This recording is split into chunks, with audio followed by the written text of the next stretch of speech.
ಪಂಚಮಶಾಲಿ ಒಂದು ರಿಸರ್ವೇಷನ್ ವಿಚಾರದಲ್ಲಿ ಹೋರಾಟ ನಡೆಸ್ತಾ ಇರುವಂಥ ಒಂದು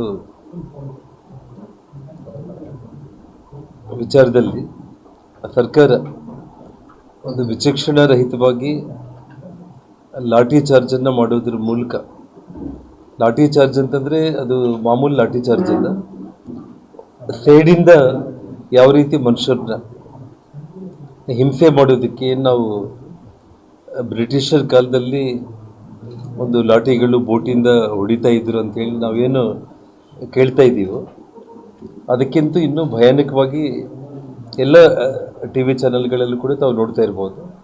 ಎಲ್ಲರನ್ನ ಗುಂಪಾಗಿ, ಅಂದರೆ ವಯಸ್ಸು ಕೂಡ ನೋಡ್ದೇನೆ, ಸಣ್ಣವರು ದೊಡ್ಡವರು ಅಂತೂ ಕೂಡ ಯಾರನ್ನ ಕೂಡ ನೋಡ್ದೇನೆ, ಅವರಂತಕ್ಕೆ ಅವರು ಬಸ್ಸುಗಳ ಹತ್ರ ನಿಂತ್ಕೊಂಡಿದ್ರು ಕೂಡ ಗುಂಪುಗಳ ಜನಗಳನ್ನ ಪೊಲೀಸರು ಅಲ್ಲಿಗೆ ಹೋಗಿ ಅವ್ರನ್ನ ಸುತ್ತಾಡಿ ಅವ್ರನ್ನ ಕೆಳಗೆ ಬೀಳಿಸಿ ಸಿಕ್ಕಾಪಟ್ಟೆ ಹೊಡೆದಿರುವಂಥ ಒಂದು ವಿಚಾರ ತಾವು ನೋಡಿದಿರ್ತಾರೆ.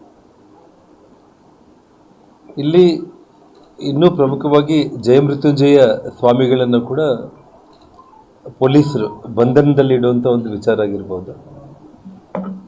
ನಮ್ಮ ಪಕ್ಷದ ನಾಯಕರುಗಳಾದ ಯತ್ನಾಳ್ ಅವರು ಮತ್ತು ಸಿ ಪಾಟೀಲ್ರು, ಮುನೇನ್ ಕುಪ್ಪ ಅವರು ಮತ್ತು ಬಹಳಷ್ಟು ಮಂದಿ, ನಮ್ಮ ಅರವಿಂದ್ ಬೆಲ್ಲದವರು ಪ್ರತಿಪಕ್ಷದ ಉಪನಾಯಕರು, ಇಷ್ಟು ಮಂದಿನೂ ಕೂಡ ಒಂದು ಕಡೆ ಬಂಧನ ಮಾಡಿ ಇನ್ನೊಂದು ಕಡೆ ಅವ್ರನ್ನ ಬಂಧನದಲ್ಲಿಟ್ಟು, ಸ್ವಾಮೀಜಿಯವ್ರನ್ನ ಬಂಧನದಲ್ಲಿಟ್ಟು ಅಮಾಯಕ ಜನರನ್ನು ಮನಬಂದಂತೆ, ಅಂದರೆ ಇವತ್ತು ನಾನು ನಿನ್ನೆ ಅಸೆಂಬ್ಲಿಯಲ್ಲಿ ಒಳಗಡೆ ಕುಂತಿದ್ದೆ, ನಾನು ನೋಡ್ತಾ ಇದ್ದೆ, ಅಲ್ಲಿ ADG ಹಿತೇಂದ್ರ ಬಂದರು, ಓಡೋಡಿ ಬಂದರು, ಒಳಗಡೆ ಬಂದು ಮುಖ್ಯಮಂತ್ರಿಗಳ ಗಮನ ಸೆಳೆಯೋದಕ್ಕೆ ಅವರು ಜಸ್ಟ್ ಅಲ್ಲಿ ಕರೀತಾ ಇದ್ರು. ನಾನು ಏನೋ ವಿಚಾರ ಏನಾದರೂ ಇರ್ಬೋದಂತ ನಾವು ಅಂದ್ಕೊಂಡಿದ್ದು. ಬಂದೊಂದು 5 ನಿಮಿಷದಲ್ಲಿ ಮುಖ್ಯಮಂತ್ರಿಗಳು ಕೂಡ ಹೊರಗಡೆ ಹೋಗ್ಬಿಟ್ಟು ಹಿತೇಂದ್ರ ಅವ್ರ ಜೊತೆಯಲ್ಲಿ ಮೀಟಿಂಗ್ ಮಾಡಿದರು. ಮೀಟಿಂಗ್ ಆದ ತಕ್ಷಣ ನಾವು ಅಸೆಂಬ್ಲಿಯಿಂದ ಹೊರಗಡೆ ಬರೋದ್ರೊಳಗಡೆ ಏನೆಲ್ಲ ಅನಾಹುತ ಆಗಬೇಕೋ ಅನಾಹುತ ಆಗೋಗಿತ್ತು.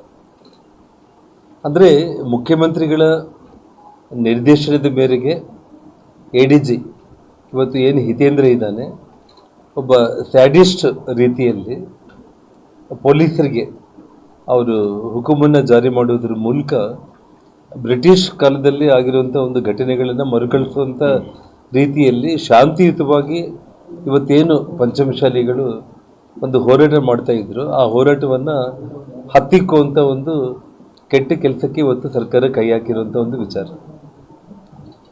ಈ ವಿಷಯದಲ್ಲಿ ಸ್ವಾಮೀಜಿಗಳು ಒಂದೇ ಮಾತನ್ನು ಹೇಳಿದರು. ಯಾಕೆಂದರೆ ಮುಖ್ಯಮಂತ್ರಿಗಳನ್ನ ಅಲ್ಲಿಗೆ ಕರೆಸ್ಕೊಂಡು ಅಲ್ಲಿ ಬಂದಿರುವಂಥ ಜನಗಳಿಗೆ ಒಳ್ಳೆ ಸಮಾಧಾನಕರವಾದ ವಿಚಾರ, ಕಾನೂನುಬದ್ಧವಾಗಿ ರಿಸರ್ವೇಷನ್ನ ಇವತ್ತು ಮಾಡ್ತೀರಾ, ನಾಳೆ ಮಾಡ್ತೀರಾ, ಈ 3 ವರ್ಷದಲ್ಲೇ ಮಾಡ್ತೀರಾ, ಅಥವಾ ಅದ್ರ ವಿಚಾರಗಳು ಬೇರೆ. ಆದರೆ ಒಬ್ಬ ಈ ರಾಜ್ಯದ ಮುಖ್ಯಮಂತ್ರಿಗಳಾಗಿ ಒಂದು ಭರವಸೆ ಕೊಡುವಂಥ ಒಂದು ಪ್ರಾಮಾಣಿಕ ಪ್ರಯತ್ನ ಅವರು ಮಾಡ್ದೇನೆ ಅಲ್ಲಿ ಎಲ್ಲಿ ಜನಗಳಲ್ಲಿ ಒಂದು ಸುಮಾರು 50,000ಕ್ಕೂ ಹೆಚ್ಚು ಜನ ಒಂದು ಕಡೆ ಕುಂತು ಶಾಂತಿಯುತವಾಗಿ ಅವರು ಹೋರಾಟ ಮಾಡೋ ಸಂದರ್ಭದಲ್ಲಿ ಆ ವೇದಿಕೆಗೆ ಹೋಗಿ ಅವ್ರು ಏನು ಹೇಳ್ಬೇಕಂತ ಅಂದ್ಕೊಂಡಿದ್ದಾರೆ ಅದನ್ನಲ್ಲಿ ಹೇಳಿಬಿಟ್ಟಿದ್ರೆ ಮುಗಿದೋಯ್ತು. ಆದರೆ ಮಾಧ್ಯಮ ಸ್ನೇಹಿತರಿಗೆ ಒಂದು ತಪ್ಪು ಮಾಹಿತಿಯನ್ನು ಕೊಡೋದ್ರ ಮೂಲಕ ನಾನು ಅವ್ರನ್ನ ಕರೆದೆ, ಅವ್ರು ಬಂದಿಲ್ಲ ಅಂತೇಳಿ ಅವರು ಒಂದು ತಪ್ಪು ಮಾಹಿತಿಯನ್ನು, ಯಾಕೆಂದರೆ ಈ ಘಟನೆ ಆದ ತಕ್ಷಣ ಅದರಿಂದ ತಪ್ಪಿಸ್ಕೊಳ್ಳೋದಕ್ಕೆ ಈ ರಾಜ್ಯದ ಮುಖ್ಯಮಂತ್ರಿಗಳು ನಾವು ಜಯಮೃತ್ಯುಂಜಯ ಸ್ವಾಮಿಯವ್ರನ್ನ ಕರೆದಿದ್ದೀವಿ ಮಾತಾಡಲಿಕ್ಕೆ, ಅವರು ಬಂದಿಲ್ಲ, ಬಾರದೆ ಈ ರೀತಿ ಘಟನೆಗಳಿಗೆ ಅವರೇ ಮಾಡಿಕೊಟ್ಟಿದ್ದಾರೆ ಅನ್ನೋ ರೀತಿಯಲ್ಲಿ ಅವ್ರ ಮೇಲೆ ಆಪಾದನೆ ಮಾಡುವಂಥ ಒಂದು ಕೆಲಸಕ್ಕೂ ಮುಂದಾಗಿದ್ದಾರೆ. ಇವತ್ತು ನಾನು ನೋಡಿದಂತೆ ಜಯಮೃತ್ಯುಂಜಯ ಸ್ವಾಮಿಗಳು ಸುಮಾರು ವರ್ಷಗಳಿಂದ ಅವರೇನು ಹೋರಾಟ ಮಾಡಿ ಬರ್ತಾ ಇದ್ದಾರೆ, ತುಂಬ ಶಾಂತಿಯುತವಾಗಿ ಪ್ರತಿಭಟನೆಗಳು, ಪಾದಯಾತ್ರೆಗಳು, ಇದರ ಮೂಲಕನೇ ಅವ್ರು ಮಾಡ್ತಾ ಬಂದರಾಗಲಿ ಕೂಡ ಎಲ್ಲಿ ಕೂಡ ನಿನ್ನೆ ಬೆಳಗಾವಿಯಲ್ಲೂ ಕೂಡ ಶಾಂತಿಯುತವಾಗಿ ಒಂದು ನಿರ್ದೇಶಿತ ಪ್ರದೇಶದಲ್ಲಿ ಎಲ್ಲಿ ಸಭೆಯನ್ನು ಮಾಡಬೇಕಾಯಿತು ಅಲ್ಲೇ ಸಭೆಯನ್ನು ಮಾಡಿ ಮುಖ್ಯಮಂತ್ರಿಗಳು ಬರ್ತಾರೆ ಅಂತೇಳಿ ಅವರು ಅಪೇಕ್ಷೆ ಪಟ್ಟಿದ್ದರು. ಆದರೆ 3 ಮಂತ್ರಿಗಳಲ್ಲಿಗೆ ಬಂದು ಅವ್ರಿಗೆ ಸಮಾಧಾನ ಹೇಳೋದನ್ನು ಬಿಟ್ಟು ನಿಮ್ಮ ಅಭಿಪ್ರಾಯನ ಕೇಳಿ ಮುಖ್ಯಮಂತ್ರಿಗಳು ನಮಗೆ ತಿಳಿಸಿ ಅಂತ ಹೇಳಿದ್ದಾರೆ ಅಂತ ಹೋದರು. ಆ ಅಭಿಪ್ರಾಯ ಏನಿದೆ ತಿಳಿಸೋದಕ್ಕೆ, ಅವ್ರ ಹೋರಾಟ ಏನನ್ನೋದು ಇಡೀ ಜಗತ್ತಿಗೆ ಗೊತ್ತಿರುವಂಥ ಒಂದು ವಿಷಯ.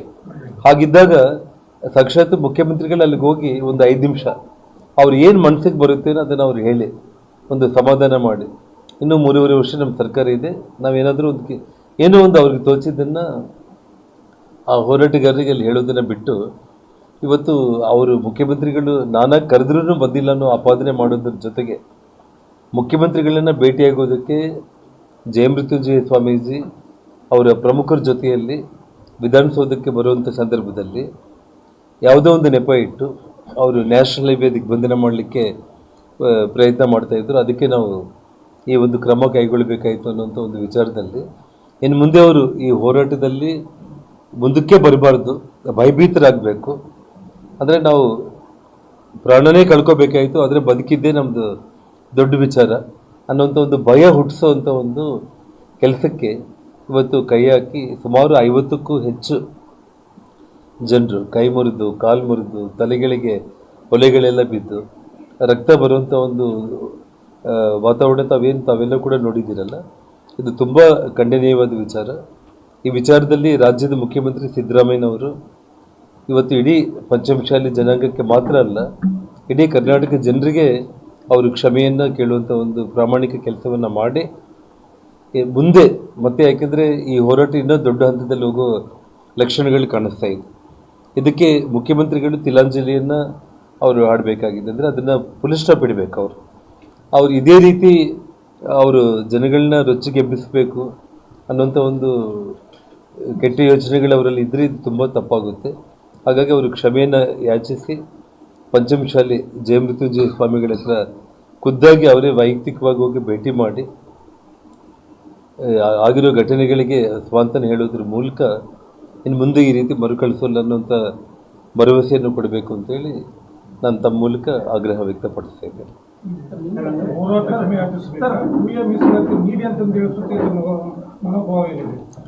ಒಂದು ವಿಷಯ ಏನಂತಂದರೆ ನೋಡಿ, ಮೀಸಲಾತಿ ವಿಚಾರದಲ್ಲಿ ಕಾನೂನಡಿ ಕೋರ್ಟಲ್ಲೂ ಕೂಡ ಸ್ಪಷ್ಟವಾಗಿ ತಿಳಿಸ್ಪಡಿಸಬೇಕಾಗುತ್ತೆ. ಸೊ ಆ ವಿಚಾರ ಒಂದು ಕಡೆ ಇರಲಿ. ನಾನು ಹೇಳ್ತಾ ಇರೋದೇನೆಂದರೆ, ಹೋರಾಟ ಮಾಡುವಂಥ ಒಂದು ಹಕ್ಕು ಪ್ರತಿಯೊಬ್ಬರಿಗೂ ಇದೆ. ಯಾವುದೇ ವಿಚಾರದಲ್ಲೂ ಕೂಡ ನಾವು ಹೋರಾಟ ಮಾಡೋದಕ್ಕೆ ನಮಗೆ ಕಾನೂನಲ್ಲಿ ನಮಗೆ ಅವಕಾಶ ಇದೆ. ಮತ್ತು ಉಚ್ಚ ನ್ಯಾಯಾಲಯನೇ ಒಂದು ನಿರ್ದಿಷ್ಟ ಒಂದು ಪ್ಲೇಸನ್ನು ಅವ್ರಿಗೆ ಕೊಟ್ಟು ಸರ್ಕಾರ ಚೆನ್ನಾಗಿ ನಡ್ಕೋಬೇಕು, ಅವ್ರ ಜೊತೆಯಲ್ಲಿ ಅವ್ರಿಗೆ ಹೋರಾಟಕ್ಕೆ ಅವಕಾಶ ಮಾಡಿಕೊಡ್ಬೇಕು ಅಂತೇಳಿ ಹೇಳಿದ್ದಾರೆ. ಅದನ್ನು ಮುಖ್ಯಮಂತ್ರಿಗಳೇ ಪಾಲಿಸಲಿಲ್ಲಲ್ಲ. ಇದು ನಾನು ನಿಜವಾಗ್ಲೂ ಹೇಳ್ಬೇಕಂದ್ರೆ ಮಸೂದ್ರವ್ರೆ, ನಿಮಗೆ ಇದು ಹತ್ತಿಕ್ಕುವಂಥ ಒಂದು ಕೆಲಸ. ಇನ್ನು ಮುಂದೆ ಅವ್ರ ಹೆಸರು ಹೇಳಲೇಬಾರ್ದು, ಈ ಸಬ್ಜೆಕ್ಟೇ ಇನ್ನು ತೊಗೊಂಡು ಬರಬಾರ್ದು.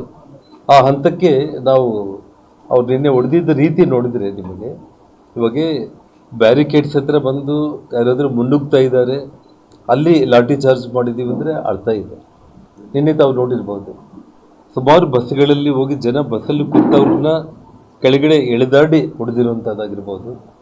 ಸುಮಾರು ವಯಸ್ಸಾಗಿರೋಂಥ ವೃದ್ಧರು, ಅಂದರೆ ಆ ಒಂದು ಅವರವರ ಒಂದು ಜಾತಿ ಜನಾಂಗಕ್ಕೆ ನ್ಯಾಯ ಒದಗಿಸ್ಕೊಳ್ಳೋದಕ್ಕೆ ವಾಲಂಟ್ರಿಯಾಗಿ ಏನು ಜನ ಬಂದಿದ್ದಾರಲ್ಲ, ವಯಸ್ಸನ್ನು ಕೂಡ ನೋಡ್ದೇನೆ ಅವ್ರು ಏನು ಮನೆ ಬಂದಂತೆ ಏನು ಹೊಡೆದಿದ್ದಾರಲ್ಲ, ಅವರು ಇವತ್ತು ರಕ್ತ ನೆಲಕ್ಕೆ ಬೀಳೋ ರೀತಿಯಲ್ಲಿ ಹೊಡೆದಿದ್ದಾರಲ್ಲ, ಇದನ್ನು ನೋಡಿದರೆ ಹತ್ತಿಕ್ಕಬೇಕು. ಇನ್ನು ಮುಂದೆ ಯಾರು ಕೂಡ ಜಯಮೃತ್ಯುಂಜಯ ಸ್ವಾಮಿ ಅವ್ರ ಕರೀಲಿ, ಅಥವಾ ನಮ್ಮ ಪಕ್ಷದ ನಾಯಕರುಗಳು ಕರೀಲಿ, ಅಥವಾ ಬೇರೆ ಯಾರೇ ಈ ಪಂಚಮಶಾಲಿ ನಾಯಕರುಗಳು ಮುಂದಾಳಿತ್ವ ವಹಿಸಿದ್ರು ಕೂಡ ಯಾವುದೇ ಹೋರಾಟಕ್ಕೆ ಇನ್ಯಾರು ಮುಂದಕ್ಕೆ ಬರಬಾರ್ದು ಅನ್ನೋಂಥ ಒಂದು ರೀತಿಯಲ್ಲಿ ಒಂದು ಭಯದ ವಾತಾವರಣ ಸೃಷ್ಟಿ ಮಾಡಿ, ನಮ್ಮ ಜೀವನೇ ಹೋಗುತ್ತೆ ಅನ್ನೋಂಥ ಒಂದು ವಾತಾವರಣ ಸೃಷ್ಟಿ ಮಾಡಿ ಇವತ್ತು ಹತ್ತಿಕ್ಕುವಂಥ ಕೆಲಸನೇ ಮಾಡಿದ್ದಾರೆ. ಯಾರೂ ಮಾಡಬಾರ್ದಿಲ್ಲ.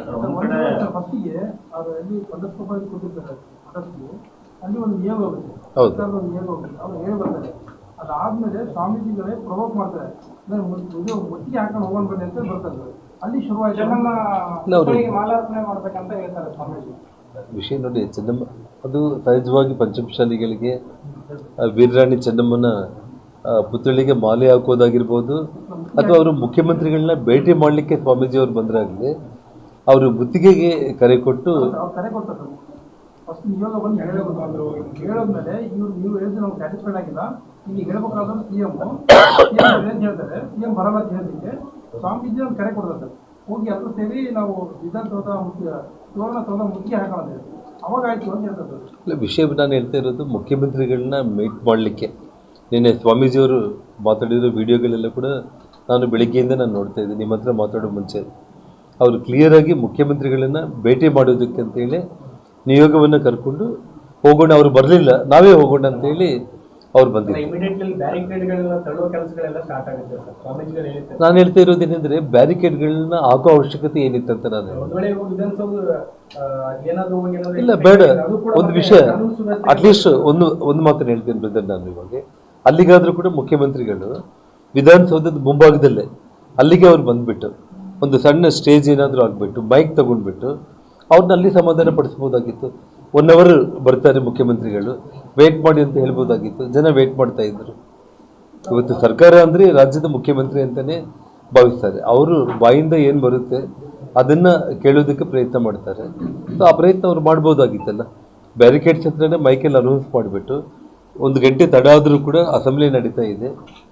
ಸನ್ಮಾನ್ಯ ಎಸ್ ಎಂ ಕೃಷ್ಣ ಅವರು ಒಂದು ವಿಷಯದಲ್ಲಿ ಸಂತಾಪ ಸೂಚನೆ ನಡೀತಾ ಇದೆ. 1 ಗಂಟೆ ಆಗಲಿ 2 ತಾಸಾಗಲಿ ನೀವು ವೇಟ್ ಮಾಡಿ, ಮುಖ್ಯಮಂತ್ರಿಗಳು ಇಲ್ಲಿಗೆ ಬರ್ತಾರೆ ಅಂತ ಹೇಳ್ಬಿಟ್ಟು ಆ 1-2 ತಾಸಲ್ಲಿ ಒಂದು ಮೈಕು ಒಂದು ಸಣ್ಣ ಸ್ಟೇಜ್ ವ್ಯವಸ್ಥೆ ಮಾಡಲಿಕ್ಕೆ ಏನು ತೊಂದರೆ ಏನಿಲ್ಲ. ಸ್ವಾಮೀಜಿ ಅವ್ರನ್ನ ಕರ್ಕೊಂಡು ಅವ್ರ ಮನಸ್ಸಿಗೆ ಏನು ಬಂದಿದೆ ಅದನ್ನೇ ಅವ್ರು ಹೇಳಿ ಅದನ್ನು ತಣ್ಣಗಾಗಿಸ್ಬೋದಾಗಿತ್ತು. ನಮ್ದು ಬೆಳಗಾವಿ ಎಸ್ ಪಿ ಏನು ಹೇಳ್ತಾರಂದ್ರೆ ಕಲ್ಲು ತೂರಾಟ ಮಾಡಿದ್ರು, ಹಾಗಾಗಿ ಈ ತರ ಶಾಂತಿಗೊಳಿಸಕ್ಕೆ ನಾವು ಲಘು ಲಾಠಿ ಹೇಳ್ತಾ ಇದ್ದಾರೆ. ನನಗೊಂದು ವಿಷಯ, ತಾವು ಟಿವಿಗಳಲ್ಲಿ ಎಲ್ಲ ಎಲೆಕ್ಟ್ರಾನಿಕ್ ಮೀಡಿಯಾ ಅಂತ ಇವತ್ತು ಅಲ್ಲ, ಪ್ರಿಂಟ್ ಮೀಡಿಯಾ ಒಂದು ಕಡೆ ಇದೆ, ಎಲೆಕ್ಟ್ರಾನಿಕ್ ಮೀಡಿಯಾ ಕೂಡ ಒಂದು ಕಡೆ ಇದೆ. ಅಂದರೆ ಸಾಕ್ಷಿ ನಮಗೆ ಅಲ್ಲೇ ಸಿಗುತ್ತೆ ನಮಗೆ. ಅಲ್ಲಲ್ಲ, ಎಸ್ ಪಿ ಪ್ರೆಸ್ ಮೀಟ್ ಮಾಡೋದು ಬೇಡ. ನಾನು ಹೇಳ್ತಾ ಇರೋದು ಅವರು ಕಲ್ಲು ಚೊಪ್ಲಿ ಏನು ಎತ್ತಿದ್ರು ಅಂತ ಹೇಳಿದ್ರಲ್ಲ, ಅಲ್ಲ ನಮಗೆ ಅದಕ್ಕೆ ಪ್ರೂಫ್ ಇದೆಯಲ್ಲ. ವಿಷಯ ನೋಡಿ ಜನಗಳು ನಾವು ಓಡೋ ಟೈಮ್ನಲ್ಲಿ ತಳ್ಳಾಟದಲ್ಲಿ ಎಷ್ಟೋ ಸಲ ಇವಾಗ ನಮ್ಮ ಚೊಪ್ಲಿಗಳೇ ನಾವು ಕಳ್ಕೊಂಡ್ಬಿಡ್ತೀವಿ. ಚೊಪ್ಲಿಗಳು ಕಟ್ಟಾಗಿಬಿಡುತ್ತೆ, ಚೊಪ್ಲಿಗಳು ಕಳ್ಕೊಳ್ತೀವಿ ನಾವು ಸಲ. ನೀವು ನೋಡಿದ್ರಲ್ಲ, ನೀವು ಅವರು ಬ್ಯಾರಿಕೇಡ್ಸ್ಗಿಂತ ಇನ್ನು ಮುಂಚೆನೇ ಬರೋ ಸಂದರ್ಭದಲ್ಲಿ ಪೊಲೀಸರು ಯಾವ ರೀತಿ ಲಾಠಿಗಳಿಟ್ಕೊಂಡು ಓಡೋಡಿ ನುಗ್ಗಿದ್ರು ಅನ್ನೋದನ್ನ ತಾವೇ ನೋಡ್ಬೋದು. ಇವರು ಪ್ರವೋಕ್ ಮಾಡಿರುವಂಥದ್ದು ಪೊಲೀಸರು. ಆದರೆ ಮುಖ್ಯಮಂತ್ರಿಗಳ ಆದೇಶದ ಮೇಲೆ ಪೊಲೀಸರು ಪ್ರವೋಕ್ ಮಾಡಿದರೆ ಆಗಲಿ ಯಾವುದೇ ಕಾರಣಕ್ಕೂ ಕೂಡ ಜನಗಳು ಅವ್ರು ಶಾಂತಿಯುತವಾಗಿ ಅವ್ರು ನಡ್ಕೊಂಡು ಬರ್ತಾ ಇದ್ರು. ಇವ್ರು ಯಾವ ರೀತಿ ಅಸೆಂಬ್ಲಿಯಿಂದ ಇನ್ನು ಅಷ್ಟು ದೂರ ಅವ್ರು ಇರೋ ಟೈಮ್ನಲ್ಲಿ ವ್ಯಾನ್ಗಳಿಂದ ಇಳಿದು ಪೊಲೀಸರೆಲ್ಲರೂ ಕೂಡ ಒಂದು ಮೆಸೇಜ್ ಬಂದ ತಕ್ಷಣ ಯಾವ ರೀತಿ ಓಡೋಡಿ ನುಗ್ಗಿ ಲಾಠಿಗಳು ತಗೊಂಡು ಹೊಡೆದ್ರು ಅನ್ನೋದು ನೀವು ನೋಡಿದ್ರಿ. ಅಲ್ಲ, ಈ ರಾಜ್ಯ ಸರ್ಕಾರ ಮುಖ್ಯಮಂತ್ರಿಗಳೇ ವಿಫಲತೆಗೊಂಡಿದ್ದ ಮೇಲೆ ಇನ್ನು ಗೃಹ ಇಲಾಖೆ ಅನ್ನೋ ವಿಷಯ ಇಲ್ಲಿ ಬರುತ್ತೆ. ಅಲ್ಲಿ ಗೃಹ ಮಂತ್ರಿಗಳು ಅವ್ರು ADG ಹಿತೇಂದ್ರ ಒಳಗಡೆ ಬಂದು ನಮ್ಮ ಕಣ್ಣೆದುರುಗಡೆ ನಾವೇ ನೋಡ್ತಾ ಇದ್ದೀವಿ. ಅಲ್ಲಿ ಮುಖ್ಯಮಂತ್ರಿಗಳನ್ನ ಕರ್ಕೊಂಡು ಹೊರಗಡೆ ಹೋಗಿ ಮಾತಾಡಿದ್ರಾಗಲಿ ಪಾಪ ಅಲ್ಲಿ ಗೃಹ ಮಂತ್ರಿಗಳನ್ನ ಮಾತಾಡಿಸೋ ಪರಿಸ್ಥಿತಿ ಇದ್ದಿಲ್ಲ ಸರ್. ಯಾರು ಕೂಡ ಬಿಜೆಪಿ ನಾಯಕರ ಬಗ್ಗೆ ಧ್ವನಿ ಎತ್ತಲಿಲ್ಲ ಸರ್. ಬೇಗ ಅಷ್ಟೆಲ್ಲ ಆದ್ರೂ ಕೂಡ ಏಕೈಕಿ ಅವರು ಬೆಂಗಳೂರು ಹೊರಟ್ಬಿಟ್ರು. ಅಲ್ಲಿರ್ತಕ್ಕಂಥ ಸಚಿವರು ಕೂಡ ಅಲ್ಲಿ ಪರಿಸ್ಥಿತಿ ಬಂದು ಅವಲೋಕನ ಮಾಡಲಿಲ್ಲ. ವಿಷಯ ಇದ್ರೆ ಪರಿಸ್ಥಿತಿ ಬಹಳ ತಿಳಿಯೋದು ಸನ್ಮಾನ್ಯ ಯಾಕಷ್ಟು ಮುಂದೆ ಬರಲಿಲ್ಲ ಅಂತ ಸರ್. ಆ ವಿಚಾರ ಆ್ಯಕ್ಚುಲಿ ಆ ಘಟನೆ ಆಗೋದಕ್ಕಿಂತ ಮುಂಚೆನೆ ಎಸ್ ಎಂ ಕೃಷ್ಣ ಅವರ ವಿಚಾರದಲ್ಲಿ ಅಶೋಕ್ ಅವರು ಮತ್ತು ವಿಜೇಂದ್ರ ಅವರು ಇವರೆಲ್ಲರೂ ಕೂಡ, ವಿಜೇಂದ್ರ ಅವರು ಅಲ್ಲಿಗೆ ಹೋಗಿ ಮಾತಾಡಿದ್ದಾರೆ. ಇಲ್ಲಿ ಸ್ವಾಮಿಗಳು ಹೋರಾಟ ಮಾಡೋ ವೇದಿಕೆಗೆ ಹೋಗಿ ಅಲ್ಲೆಲ್ಲ ಕೂಡ ಪಕ್ಷದ ನಾಯಕರುಗಳೆಲ್ಲರೂ ಕೂಡ ಹೋಗಿ ಮಾತಾಡಿಕೊಂಡು ಅಲ್ಲಿಂದ ಒಂದು ಫ್ಲೈಟಲ್ಲಿ ಅವರೆಲ್ಲರೂ ಕೂಡ ಬೆಂಗಳೂರಿಗೆ ತಲುಪಿದ್ರು. ಅದೇ ಎಲ್ಲ ಇನ್ನು ನೋಡಿ, ಇವತ್ತು ಯಾವುದೇ ವಿಚಾರದಲ್ಲಿ ಪಂಚಮಶಾಲಿ ಹೋರಾಟಕ್ಕೆ ಸಂಪೂರ್ಣವಾಗಿ ನಿನ್ನೆ ರಾಜ್ಯಾಧ್ಯಕ್ಷರಾದ ವಿಜೇಂದ್ರ ಅವರು ಹೋಗಿ ಬೆಂಬಲವನ್ನು ವ್ಯಕ್ತಪಡಿಸಿದ್ದಾರೆ. ಈ ವಿಚಾರದಲ್ಲಿ ಕೂಡ ನಾವೆಲ್ಲರೂ ಕೂಡ ಕಂಪ್ಲೀಟ್ ಇಡೀ ರಾಜ್ಯಾದ್ಯಂತ ನಮ್ಮ ಪಂಚಮಶಾಲಿ ಹೋರಾಟಕ್ಕೆ ಮತ್ತು ಜಯಮೃತ್ಯುಂಜಯ ಸ್ವಾಮಿಗಳ ಜೊತೆಯಲ್ಲಿ ನಾವು ಇದ್ದೀವಿ ಅನ್ನೋದನ್ನ ಸ್ಪಷ್ಟಪಡಿಸ್ತಾರೆ. ಹಲವು ಸಮುದಾಯಗಳು ಮೀಸಲಾತಿ ವಿಚಾರದಾಗ ಈ ಹೋರಾಟಕ್ಕೆ ಮುಂದಾಗ್ತಾರೆ. ಹಲವು ಸಮುದಾಯಗಳು, ಸೊ ಎಲ್ಲ ಸಮುದಾಯಗಳ ಬೇಡಿಕೆ ಕೂಡ ತಾವು ಜೊತೆಗಿರ್ತಾರೆ. ಹೆಂಗೆ ಸರ್ ವಿಷಯ ನಾನೇನಂದ್ರೆ ಹೇಳ್ತಾ ಇರೋದು, ಪ್ರತಿಯೊಬ್ಬರಿಗೂ ಕೂಡ ಪ್ರತಿಯೊಂದು ಸಮುದಾಯದಲ್ಲೂ ಕೂಡ ಮೀಸಲಾತಿ ಬಗ್ಗೆ ಅವ್ರದ್ದೇ ಆಗಿರುವಂಥ ಒಂದು ಬೇಡಿಕೆಗಳು ಹೋರಾಟಗಳು ನಡೀತಾ ಇರ್ತವೆ. ಈ ವಿಷಯದಲ್ಲಿ ಏನಂತಂದರೆ ಕಾನೂನಲ್ಲಿ ಏನಿದೆ ಏನಿಲ್ಲ ಅನ್ನೋದು ಅದೊಂದು ಸಪ್ರೇಟ್ ಇಶ್ಯೂ ಅದು. ಆದರೆ ಇವತ್ತು ಯಾರಾದರೂ ಬಂದು ನಮ್ಮನ್ನು ಬೇಡಿಕೆ ಇಟ್ಟಿದ ತಕ್ಷಣ ಅವ್ರನ್ನ ನಾವು ಒದ್ದು ಓಡಿಸಿ ರಕ್ತ ಬರೋ ರೀತಿಯಲ್ಲಿ ನಾವು ಇನ್ನು ಅವ್ರನ್ನ ಹೆದರಿಸ್ತೀವಿ ಅಂತಂದರೆ ಅದು ತಪ್ಪು ಅಂತ ನಾನು ಹೇಳ್ತಾ ಇರೋದು.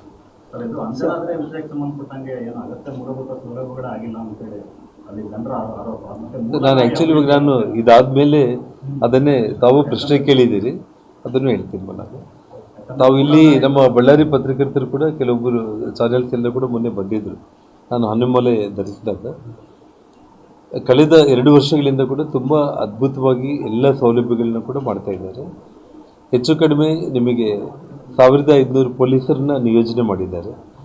ಮತ್ತು ಪಾರ್ಕಿಂಗ್ ವ್ಯವಸ್ಥೆ ಸುಮಾರು ಅಂದರೆ ಅಂಜನಾದ್ರಿಗೆ ಎಲ್ಲ ದಿಕ್ಕಲ್ಲಿ ಕೂಡ ಭಾಳ ಅದ್ಭುತವಾಗಿ ಪಾರ್ಕಿಂಗ್ ವ್ಯವಸ್ಥೆಯನ್ನು ಕೂಡ ಈಗಾಗಲೇ ಮಾಡಿರುವಂಥದ್ದು.